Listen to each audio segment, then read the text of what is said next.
Hola, muy bienvenidos a un programa más de En Busca de la Unidad. Bueno, para mí este programa es muy especial por dos razones. La primera es porque me estreno aquí en primera línea. Llevo varios meses colaborando con el programa en backstage, entre bastidores, y bueno, hoy tengo la oportunidad de estar aquí acompañándoos a todos vosotros. Y en segundo lugar, estoy emocionado porque me estreno, como decía, entrevistando pues bueno, a una mujer que creo que tiene que aportar cosas muy interesantes y que creo que de esta conversación pues van a surgir debates profundos y significativos que al final pues es una de las intenciones de este programa.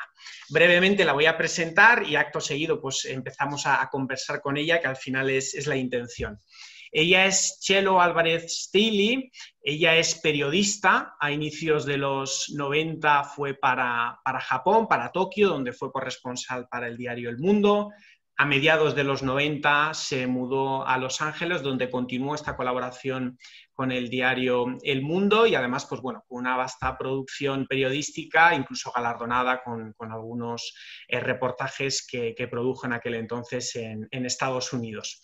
Pero a eso de inicios de los 2000, Txelo descubre que como comunicadora tiene que decir más cosas y además tiene que decirlas a través del medio audiovisual. Y da el salto a la cinematografía y al documental. Y lo hace como activista de los derechos humanos y muy concretamente de los derechos humanos de las mujeres, centrando su mirada en casos de abuso y de trata de mujeres. Hoy, en este programa, no podemos hacer un recorrido a toda su carrera, sería muy complicado, pero nos vamos a centrar en su último trabajo, Sand of Silence, o como se ha traducido en español, Arenas de Silencio, un largometraje documental que ha tenido impacto a nivel internacional, como su carrera, y además ha sido nominada y galardonada, como por ejemplo en el Festival de Málaga, aquí en España, pero también en Estados Unidos, en el Southern California Journalism Award. Con lo cual, yo no quiero decir nada más, quiero dar la bienvenida a Txelo. Muchísimas gracias por acompañarme este ratito. ¿Cómo estás? Muy bien, estoy encantada, Alex, de estar aquí en este programita de radio o programazo que estáis intentando difundir y me encanta el título En busca de la unidad, porque es algo que realmente nos hace humanos y nos hace parte del tejido social del globo, ¿no? Y ahí tenemos que ir todos bien dirigidos, ¿no? Hay demasiada división. Efectivamente, efectivamente. Me alegro que hagas el apunte del título del programa porque también hablaremos de eso. A mí me gustaría arrancar porque compartieras con nosotros pues un poco de qué va Sand of Silence o Arenas de Silencio. Bueno, Arenas de Silencio, Sands of Silence, es un documental que yo empecé en el 2008 después de una trayectoria de haber entrevistado a muchas supervivientes de violencia sexual en distintos escenarios, en campos de refugiados, en Australia, descendientes de la generación robada de los aborígenes, en Nepal, en la India, etc. Yo quería hacer un documental sobre el fenómeno de la trata que me había encontrado ya a finales de los 90 en los Himalayas. Y me centré en la trata, en este caso en Estados Unidos, que era donde yo estaba viviendo, en California. Iba a ser un documental sobre distintas formas de trata, el tráfico sexual, tráfico laboral, que es muy importante también, y también, bueno, pues lo que se llama las novias por correo que acaban esclavizadas, ¿no? Sí. Y entonces hice muchas entrevistas, pero finalmente decidí concentrarme en la historia de Virginia Isaías, que es una mujer mexicana de origen que vivía en California cuando yo la conocí y había sido secuestrada por una banda, una pandilla de criminales que se dedicaban a traficar con mujeres y además en concreto ellos operaban en México y traficaban con mujeres que tenían bebés en edad de amamantar. Mandaban estas mujeres al sur de México, a Chiapas, en la jungla, en la selva de Chiapas, las forzaban a prostituirse. Y uno de los métodos más eficaces para forzarlas, aparte de drogarlas, etcétera, etcétera, era utilizar a sus bebés como, digamos, como herramienta para disuadirlas de escaparse, ¿no? Primero que utilizaban a los bebés también en la tortura, pero aparte de la tortura, lo que hacían era intercambiaban los bebés para que las madres tuvieran que amamantar bebés de otras madres y no supieran dónde estaba su criatura, ¿no? La historia de Virginia, que consigue escaparse después de grandes esfuerzos y haberse tratado de escaparse 3 veces, es una historia muy inspiradora porque aunque es una historia terrorífica en cuanto al tipo de trata que sufrió y de tortura, es una persona que consigue volver a edificarse, recuperar su dignidad y se convierte en una gran líder en el mundo de las supervivientes latinas en el sur de California. Cuando yo trabajo, después de trabajar casi 2 décadas en este tema, lo que ocurre es que en el documental yo de pronto me siento muy confrontada, porque yo me doy cuenta de que ¿por qué tengo yo esta obsesión con este tema de la violencia sexual, de violaciones, de violencia doméstica, de cualquier tipo de violencia contra la mujer? Y haciendo mucha introspección me di cuenta de que había algo dentro de mí que yo no estaba afrontando. Que te resonaba, ¿no? Te resonaba algo dentro. Y ahí es lo que ocurrió en el proceso de hacer este documental, que me llevó 8 años, desde el 2008 al 2016.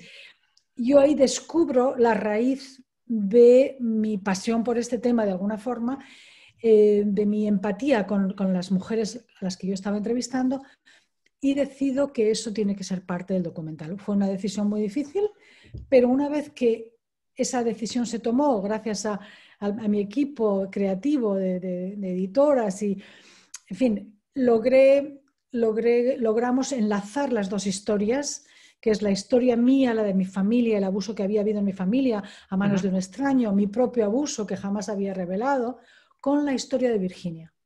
Entonces es curioso porque son 2 historias muy diferentes de mujeres de antecedentes muy diferentes. Yo vengo de una familia educada española, ella venía de una familia, digamos, donde ella ni siquiera había ido a la escuela en México, ¿no? Entonces son 2 familias de niveles sociales muy diferentes y sin embargo en las 2 coincide el silencio, la cultura de silencio, y hay un paralelismo muy interesante porque creo que nos afecta a todos y a todos los estratos. Esto es muy interesante porque además esto pasa a veces en cine, es un recurso cinematográfico el de contar 2 historias de orígenes diferentes, pero hay un patrón que se repite y que define la condición humana, ¿no? La siguiente cuestión, porque a mí me gustaría indagar mucho, Txelo, en algunas cosas, algunos debates morales que existen y que creo que tú puedes aportar y arrojar luz de manera muy interesante. La primera es, después de tantos años, como tú mismo has comentado, abordando de manera tan intensa esta cuestión, ¿no? del abuso a la mujer, que implica además ese viaje de introspección tuyo y descubrimientos y, bueno, un trabajo interno profundo, decides no solamente relatar tu historia, sino que relatas la historia de otra mujer. Para hacerlo, para hacer este ejercicio, hay que perdonar. Antes de comunicar, tienes que perdonar lo que te ha ocurrido o se puede hacer desde el odio. Yo no sé si para hacer este ejercicio hay que perdonar. Hay mucha gente que a lo mejor no perdona pero denuncia, lo cual está bien. Es decir, al perdón hay que llegar desde dentro, desde el corazón. Tiene que ser una experiencia real. Y no todo el mundo llega a ese perdón a la vez. Y a lo mejor no todo el mundo llega al perdón. Pero tampoco hay que juzgar a quien llega o a quien no llega. Porque como yo he vivido el perdón, para mí ha sido un descubrimiento también, ¿no? Es decir, yo llego a un momento en el que confronto a mi agresor y mi agresor, no quiero hacer spoilers como se dice, ¿no? Vamos a dejarlo ahí. Llega un momento en que yo me doy cuenta que para sobrevivir como víctima, para pasar de la categoría de víctima a superviviente, es decir, a alguien que deja la victimización detrás y se libera de esas cadenas. Para hacer eso, tienes que perdonar. Pero el perdón no significa ir al otro, a tu agresor, y darle un abrazo y ahora vais a ser íntimos amigos. No tiene por qué ocurrir de esa forma. Es un perdón más íntimo, es un perdón interior, es un perdón casi espiritual o bueno, como lo quieras llamar, ¿no? Pero es un perdón que ocurre dentro de ti cuando entiendes que no es tu culpa, dejas de culpabilizarte como víctima, porque todas y todos las víctimas nos culpabilizamos, ¿no? Primero, no te culpabilizas y esa carga de culpa la pones en el agresor, porque es donde le pertenece a él, ¿no? Entonces, cuando tú te liberas de ese peso, de alguna forma dejas espacio para que el odio se vaya. O sea, el odio se va con ese peso que le pones al otro. No estoy hablando de odiarle, no estoy hablando de convertir ese odio o de trasladarlo a esa persona necesariamente, ¿no? Sino que estoy hablando de tu propia liberación personal, es decir, dejar espacio para entender que a pesar de todo lo que haya pasado, hay algo en tu vida que te está llenando y que puedes salir adelante. Lo interesante es que cuando, en mi experiencia con muchas supervivientes y a través de esta película también, ¿no? Es que cuando el agresor pide perdón, el perdón tiene que venir de un sitio súper profundo también. Para él tiene que ser muy real. Y esto me lleva, si quieres, a lo mejor nos adelantamos, ¿no? Pero me gustaría hablar de cuando yo he presentado esta película en las cárceles. Se la he presentado a agresores sexuales, que ha sido una de las experiencias más impresionantes de mi vida, porque yo hice esta película para las mujeres, las víctimas sobre todo, ¿no? Y de pronto me encuentro con que me invitan a presentarle a agresores sexuales y entonces es como, bueno, nunca, o sea, ellos ven la película, un shock. Ellos ven la película, se sienten conmovidos y me empiezan a hablar desde su interior, desde esa persona que no es el agresor, que no es el que ha cometido el acto, sino lo que está detrás, digamos, lo que está en la base del ser humano, ¿no? ¿Y qué ocurre? Cuando tú como víctima o como persona normal, aunque no haya sido víctima, puedes ver a ese ser humano agresor como ser humano que ha cometido actos terribles, imperdonables, etcétera, etcétera, pero lo ves como un ser humano. De pronto, yo diría que la raza humana tiene esperanza por eso. Es decir, que la esperanza de que la raza humana pueda sobrevivir y de que podamos sobrevivir unos con otros es cuando podamos ver a ese ser humano detrás del que ha cometido el acto. Porque ese señor, esa persona, ese agresor que ha cometido ese acto, ese autor de agresiones, puede también llevar un proceso de reparación que le lleve a su propia curación, porque lo que yo he descubierto es que hay mucha gente, y no toda la gente, no todo el mundo, pero muchos autores de agresiones han sido a su vez víctimas. Claro. Son víctimas de agresiones que jamás curaron y que ahora se han convertido en perpetradores. Entonces, para mí, el trabajo importante de esta película al final ha sido cuando me ha sorprendido de que no solamente llega a las víctimas, les ayuda, les emociona, les incita a hablar, a muchas les ha incitado a reportar, digamos, a poner informes o a ir a denunciar a la policía, etcétera. Reportar se dice mucho en Estados Unidos, perdón. Pero no solamente el impacto que ha tenido con las víctimas, sino el que ha tenido con los agresores, que les ha hecho reflexionar, y muchos de ellos me han dicho, al ver esta película y al verte a ti presentando, me doy cuenta de lo que he hecho, nunca he sentido tanta empatía con las víctimas, por favor, no quiero cometer más crímenes, más delitos, ¿no? Esto entonces, que comentas es interesantísimo. Te estabas adelantando, pero me parece perfecto que lo hayas hecho. No, además está muy bien porque esto que planteas... Y enlazándolo con el inicio, cuando has comentado, me gusta esto de En busca de la unidad, cuando quería tratar este tema, porque al final, Chelo, lo que yo veo desde fuera como espectador es que Arenas de Silencio es un movimiento. Es decir, hay un proyecto cinematográfico, pero pretende ser un movimiento y un proyecto social. A veces ocurre, ¿no?, que en el mundo cinematográfico se queda en relato, que está muy bien, ¿eh? El relato está muy bien porque a través del relato llegas a personas, la gente descubre cosas, se atreve a salir a la palestra y decir yo también, o ciertas personas que vivimos en una pompa vemos cosas que ocurren en la vida real, pero además te encuentras, y además lo plasmas en soundofsilence.org, que esto va más allá de un proyecto cinematográfico, que estás en la acción, ¿no? Y uno de los planteamientos es tan interesante, ¿no?, que es haber estado muy cerca de la víctima, habiendo sido tu víctima, y haber estado al otro lado con el agresor. Nosotros cuando hablamos de En busca de la unidad planteamos una cuestión y es que cuando hay síntomas para que estemos unidos es fácil estar unidos y rara vez te encuentras gente que ofrezca resistencia. El reto es cuando no están esos ingredientes, sino que hay elementos de disrupción que no lo facilitan. El extremo, por ejemplo, son estos casos o el tuyo propio. Es ahí donde tenemos que buscar unidad, pese a que es complicadísimo, ¿no? Entonces, cuando tú planteas esto de que ha impactado al otro lado, al agresor, y comentas esta capacidad que entiendo que dices y que estarás de acuerdo en que el ser humano tiene una capacidad de cambio, es demoledor, ¿no? Es demoledor. Entonces, entiendo que todo este planteamiento, todo este movimiento viene a decirnos que sí que podemos encontrar la unidad, ¿no? Y al inicio decías, cada uno tiene su camino del perdón, ¿no? Y hablabas de espiritualidad, que estoy totalmente de acuerdo.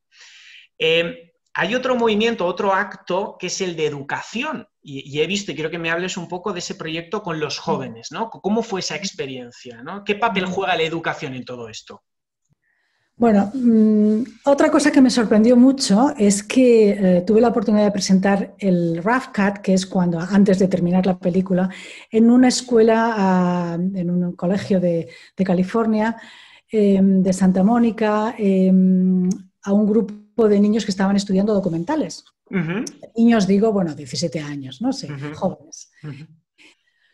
Y precisamente, curiosamente, la primera pregunta fue la misma que me hicieron en la cárcel, aquí en Puig-les Basses, en Cataluña, ¿no? La primera pregunta fue, ¿le has perdonado? ¿O cómo le has perdonado? Por eso el tema del perdón que me has preguntado al principio es muy, muy idóneo para esta pregunta, para esta película, ¿no? Pero te quería decir que me sorprendió muchísimo porque a los jóvenes les encantó. Yo dije, yo pensaba que esta película iba a ser para mujeres, pero está llegando a los más jóvenes. Y de hecho he tenido la oportunidad de presentarla en colegios desde 14 a 18 años y la experiencia ha sido impresionante de cómo los niños han salido a la palestra con el micrófono, han empezado a denunciar cosas de las que ni siquiera los profesores eran conscientes, ¿no? Muy interesante, ha sido preciosa la experiencia. Pero también, o sea, por ejemplo, una de las experiencias más bonitas, y es que yo hablo mucho de que la violencia sexual no afecta solo a las mujeres y a las niñas. En su mayoría, en su gran mayoría, y si te pones a hablar a nivel mundial, por supuesto, ¿no? Pero hay muchísimos chicos, hay muchísimos jóvenes, hay muchísimos hombres que han sido víctimas y que están siendo víctimas ahora mismo. Y tenemos que ayudarles también. Entonces, yo muchas veces digo, la educación a las niñas es fundamental, pero también a los niños que están creciendo a la vez. Los niños de preadolescentes que ya están viendo violencia sexual con el dedo en su móvil, etcétera, etcétera, ¿no? Y me gustaría hablar de las víctimas porque hubo una situación muy bonita que me llenó mucho, que ocurrió en uno de los últimos festivales de cine donde se proyectó la película, ha sido en Tübingen, en Alemania, hace un año y pico, justo antes de la COVID, ¿no? Y yo estaba allí presentándolo y con el festival de cine, que era el de Terre des Femmes, Festival de Cine de Mujeres, a la vez me invitaron a presentarlo en un instituto, ¿no? Fuimos al instituto y fue bastante desgarrador porque los jóvenes, también de 17 años, 16, 18, ¿no? Vieron la película y hubo un gran debate muy interesante, muy bonito, pero había un chico que levantó la mano, empezó a hacer preguntas y dijo, bueno, ¿puedo hablar contigo personalmente? ¿No? Y digo, sí, sí. Entonces, cuando se fueron todos, se acercó a mí y, bueno, fue enternecedor. Bueno, me dijo, te quería dar las gracias porque no me puedo creer que estés aquí delante de mí, que has venido a mi ciudad, a mi colegio, porque yo hace 3 años encontré tu película en internet, porque a veces se ha pirateado, etcétera, ¿no? Ahora está disponible, por cierto, en Filmin, ¿no? Y en Mujeres de Cine. Pero me dijo, encontré tu película en internet. Yo tenía 14 años. Y dice, tu película me salvó la vida. Dice, mi abuela, yo soy alemán, mi abuela es austriaca, Ujú. y me hacía ir, cuando iba de vacaciones, me obligaba a ir a misa. Y el cura me hacía todo tipo de cosas. Entonces, cuando encontré tu película, no me lo podía creer y me ayudó muchísimo. Este chico todavía está en terapia y todavía está, En un hasta proceso. tienen, ¿sabes?, en un proceso muy difícil, ¿no? Pero fue tan impresionante para mí que yo vivía en Los Ángeles y que este chico en un pueblecito, bueno, una ciudad universitaria muy, muy, muy interesante, ¿no? Pero me da igual, o sea, en el otro A rincón miles del de mundo, kilómetros. que viera la película y que le ayudase. Para mí eso fue como lo que bordó todo, ¿entiendes? Porque aunque si la película ha ayudado solamente a una persona y le ha salvado la vida, ya merece la pena los años de Ya esfuerzo, lo ¿no? creo, ya lo creo. Entonces, por eso te digo que me gusta, que estoy muy contenta con el impacto en jóvenes de todo el mundo. También lo presenté en Hiroshima a 300 estudiantes universitarios, que fue impresionante, no se iban, hubo que cambiar la sala, llevarnos al salón de actos, etcétera, etcétera, ¿no? O sea, da igual la cultura, pero Eso esto es, llega. Y da eso igual que es. en este caso tenemos que educar a jóvenes de cualquier género, de todos los géneros, de cualquier género con el que se Me identifiquen, encanta. me da igual. Me encanta Todos. esto que estás comentando. Me encanta esto que estás comentando. Bueno, porque sabes, pues que, bueno, a veces en ciertas ocasiones ciertos temas pues se usan con algunos términos políticos o de colores y me gusta esta visión y esta aproximación integral y humana. Me gusta mucho. Siguiendo con el tema de la educación, porque a veces, Chelo, yo tengo la sensación que cuando hablamos de educación nos centramos mucho en ese periodo de educación académica y que hay que educar a las personas cuando están en ese periodo de formación académica, ¿no? Y por supuesto que hay que hacerlo porque es un periodo clave, porque en busca de identidad, porque es un momento en el que hay una absorción, hay una influencia directa en la psique y en la filosofía de vida que esa persona va a emprender, pero la educación continúa, ¿no? Y continúa a lo largo de nuestra vida. ¿Qué papel crees que juega la educación en valores, la educación moral, más allá de esas edades en las que, pues bueno, por antonomasia hablamos de educación, ¿no? Porque creo que hay mucho de eso en el proyecto, hay mucho de educación en valores y al final la raíz del problema de lo que planteas desde mi punto de vista tiene que ver con los valores. Y no sé cómo lo ves con esto de la moralidad, la ética y los valores. Yo te diría los valores siempre que no estén definidos por dogmas. ¿No? No me Vale. gustan los dogmas. Los valores que nacen de la raíz del ser humano. O sea, el ser humano yo creo que nacemos con unos valores que no hay que definirlos, sino que es que ya sabes, o sea, tú sabes que te sientes bien cuando estás haciendo el bien, cuando disfrutas de la vida, cuando ayudas al otro, cuando te ayudas a ti mismo, cuando eres honesto con lo que haces, con tu trabajo, con tus proyectos, con tus comunicaciones, ¿no? En ese sentido, yo creo que esa es la educación de valores que desgraciadamente hoy en día falta porque estamos desbordados por las redes sociales, las Impulsos, ¿no? películas, las Estímulos. series, los estímulos externos, ¿no? Entonces falta momentos de contemplación. O sea, los niños no saben porque el tema es que se ha pasado de las religiones muy estrictas con una serie de dogmas y la gente yendo a hacer rituales a los templos de cualquier denominación, etcétera, etcétera, a olvidar que para mí, hay un templo interior, es decir, para mí hay un espacio interior que debemos descubrir como seres humanos. Porque desde ese espacio interior es donde puedes ver a otro ser humano como ser humano y no como víctima, agresor, etcétera, etcétera, ¿no? O de izquierdas o de La derechas, etiqueta. extremista. Sí, la etiqueta. O sea, hay que pasar fuera de esa etiqueta y para eso hay que hacer un trabajo interior también. Es decir, tienes Totalmente. que dejar espacios en tu vida para que esos valores, no mentalmente, sino a nivel vivencial, llenen tu vida. Qué bueno, me gusta mucho escuchar esto que comentas. Me gustaría, bueno, yo soy un apasionado del cine, me encanta la interpretación, me encanta actuar y quería hacerte una pregunta y es, ¿tú crees que a través del arte se pueden transformar los corazones? Porque evidentemente el relato llega, sabemos que el medio audiovisual llega, penetra. Ya lo has dicho a lo largo de la entrevista, pero quiero volver a recalcarlo. ¿El arte es un motor de cambio de la mente y el corazón de las personas?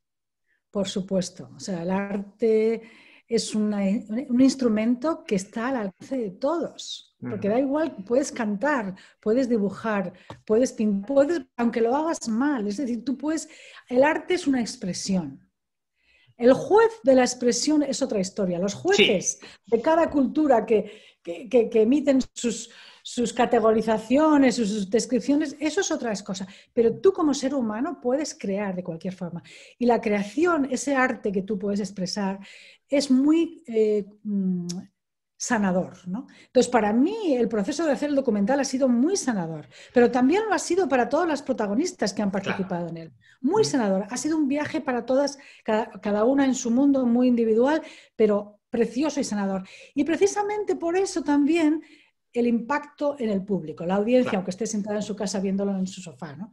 Esto provoca que ese público también sienta que puede sanar, se siente inspirado a sanar, se siente inspirado a hablar, a romper el silencio, tal vez a denunciar, tal vez a confrontar, pero a actuar de una forma que le pueda servir a esa persona. Entonces yo creo que el arte definitivamente es maravilloso. El cine es una gran herramienta, bien utilizada, y hay que ser muy consciente y muy humanista cuando se utiliza el cine.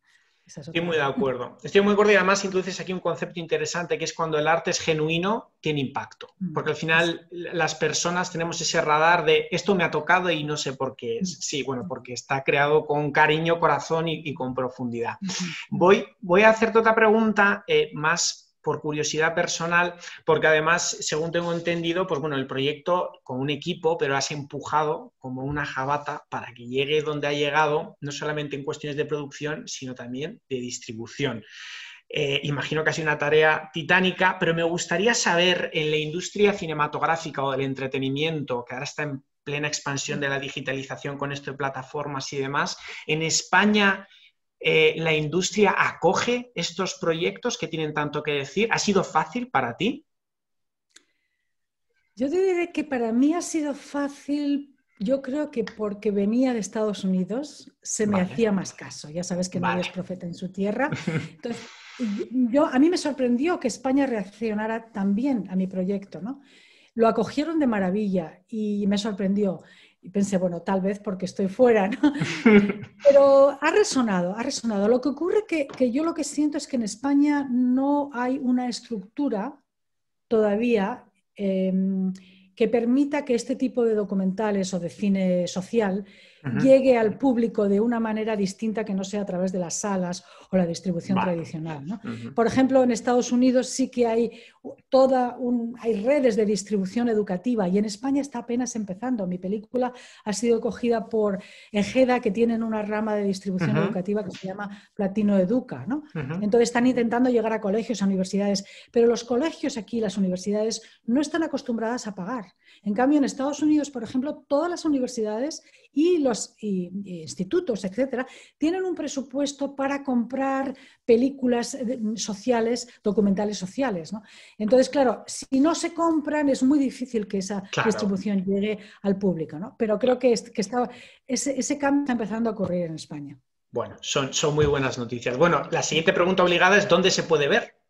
Que ya la has mencionado, pero bueno, por volverlo a repetir. Justo esta semana, por el 8M, se ha estrenado en filming.es, y de hecho se estrenó también el 25 de noviembre en la otra plataforma española llamada mujeresdecine.es. Entonces, Mujeres de Cine se puede ver también en Latinoamérica. En Filming está de momento concentrada para el territorio español y se abre a Portugal en abril. Qué bueno, qué bueno. Pues bueno, animar a nuestros seguidores que lo vean, porque bueno, Txelo lo ha explicado, el impacto que ha tenido en las personas que lo han visto y sin duda es una experiencia. También animar a la gente a que entre en soundsofsilence.org, que también hay muchísimo contenido. Está el tráiler. Solamente decirte que más fácil es arenasdesilencio.org. Arenas de Silencio. Que también está traducido. Sin la L de Del, Arenas de Silencio. Arenasdesilencio.org. Nosotros nos gusta terminar siempre, Txelo, con una pregunta un poco sello, impronta, rúbrica del programa. como la conversación ha sido tan dinámica, tan profunda, tan significativa, ya lo has dicho entre líneas o de manera directa, pero con tu permiso te voy a hacer la pregunta directamente. Txelo, ¿tú crees que la humanidad se está dirigiendo hacia estadios de más unidad?